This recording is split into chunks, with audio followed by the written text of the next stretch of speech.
任如意出手打了长公主杨颖，因为她是昭节皇后为恩人，更是母亲，她容忍不了任何人说她的坏话。她如今最大的愿望就是查清当年昭节皇后的死因，为其报仇，最后完成昭节皇后的遗愿，找个人生孩子，平安顺遂地度过一生。其实剧中的很多细节已经证明，安帝就是害死昭节皇后的真凶，而李同光就是帮凶。昭节皇后对任如意的叮嘱。昭节皇后死前对任如意说，这一生千万别轻易爱上男人，但是一定要有一个属于自己的孩子。这句话就是很隐晦的在告诉任如意，自己的下场就是前车之鉴。昭节皇后爱上了只爱权力和地位的安王，她的身后是强大的沙东部，她为情嫁给他，而他却只为权而娶她。安帝希望沙东部能全部为他所用，而皇后在天长日久中慢慢了解了皇帝的用心，知道自己一旦失去沙东部的支持后，安帝很快会卸磨杀驴，甚至面临皇后一族全族被灭的风险。所以他坚决不同意让家族交出权力，双方势力暗潮涌动。帝后离心，慢慢的安帝便对皇后起了杀心。经过精心部署后，终于被安帝抓住了机会，却没想到任如意听到了风声前来救皇后，安帝干脆将计就计，直接将皇后之死推到了他的身上。只不过他没想到任如意大难不死，复仇归来。安帝的平衡术。皇后死后，安帝又娶了沙西部的初贵妃。初贵妃起先跟表姐昭节皇后一样，以为她对自己是真心的，结果后来才发现，她只不过是安帝权衡利弊的最优选择。清醒后，渐渐爱上了李同光。她告诉李同光，她是不会让我当皇后的，后宫中都是个大部的贵女，她是为了平衡各部势力，所以才总说怀念我的表姐昭节皇后，结发夫妻，互见情深。初贵妃甚至知道李同光对自己也是虚伪仪，但比起寡廉鲜耻、只爱权力的皇帝来说，李同光至少还会应付一下他的真心。深宫寂寞，哪怕一点点的好，也值得他贪恋。所以他经常跟李同光传递皇帝的性格脾性、做事手段，才渐渐地使李同光知道怎么在多疑自私的安帝面前伪装。安帝封他为长庆侯，表面上是为了嘉奖他生擒吴地，实际上却别有用心。朕提拔他，只是为了敲打两个镊子，朕一出征，他俩就不安分了。长庆侯就是一块石头，朕想用它磨一磨那些不安分的刀。安国大皇子骄奢淫逸，并不是帝王最优选，但已数次在安帝出征期间监国。二皇子虽是昭节皇后所出的嫡子，但安帝又怎会真的放心他来做这个江山？毕竟自己可是杀了他的母亲。李同光是帮凶，李同光知道安帝的用意，自然乐得陪他演戏，故意在听到这些话后装出气愤的样子，实则韬光养晦，等待时机。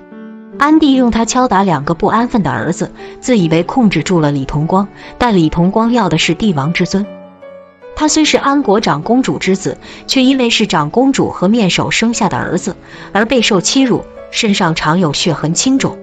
13岁那年，长公主病重去汤泉疗养，临死前将她托付给了昭节皇后。昭节皇后召任如意进宫教导李同光，李同光就是在那个时候爱上了自己的师傅。也就是说，那时候皇后的宫里经常行走的有二皇子任如意、李同光，这三个人是一定有交集的。皇后临死前，任如意是匆忙赶往皇宫，但这么大的事情，二皇子李同光两个人肯定提前听到了风声，但最后皇后还是死了，所以他们二人一定隐藏了很多秘密。皇后死后，任如意反应最正常，她要为皇后报仇。二皇子的反应很奇怪，但在意料之中，反而李同光是最可疑的。先说二皇子，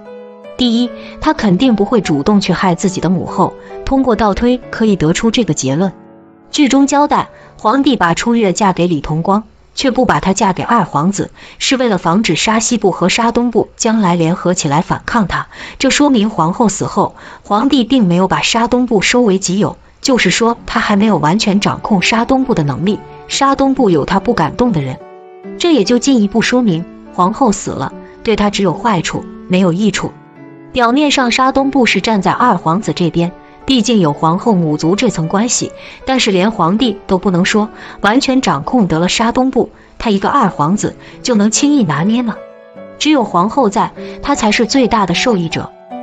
第二，皇后死了，他并没有深究，反而依附大皇子。李同光打了胜仗，生擒吴地，庆功宴上，大皇子立刻跳出来，用李同光的身世羞辱他。二皇子并没有帮李同光说话，反而是跟着大皇子一唱一和，隐晦地打压李同光。有两种可能，第一种就是他知道皇帝是害死他母亲的凶手，知道皇帝心狠手辣，所以表现得不想争皇位，故意做小伏低把大哥推出去挡枪。第二种就是他什么都不知道，也不想争皇位，就想骄奢淫逸过一辈子，甚至母亲的死也不想去深究。我想第一种的可能性很大，毕竟皇后能把任如意教得那么好，不可能把自己的儿子教成一个胸无大志的废物。再说李同光，皇后死后，任如意也走了，李同光在皇宫可以说举步维艰，他为什么能快速取得皇帝的信任，并且让皇帝对他委以重任？因为他是安帝害死皇后的帮凶。第一，如果李同光没有帮助安帝，但那天的风吹草动不可能一点风声不漏，而且李同光最崇拜任如意，肯定相信他不是杀皇后的凶手。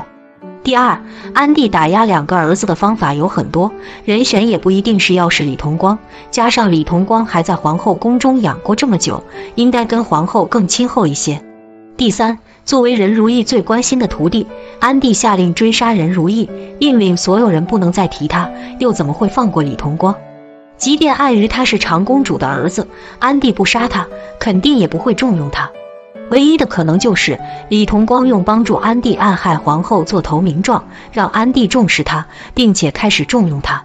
他表面向安帝投诚，实则掩盖自己想坐拥天下的狼子野心。因为从小在深宫中受尽凌辱的他，看到的全是尔虞我诈、勾心斗角，那些人性中的阴暗面，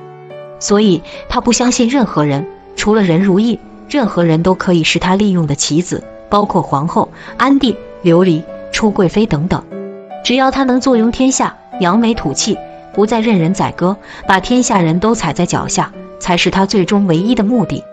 不过他不择手段走的这条路，注定是死路。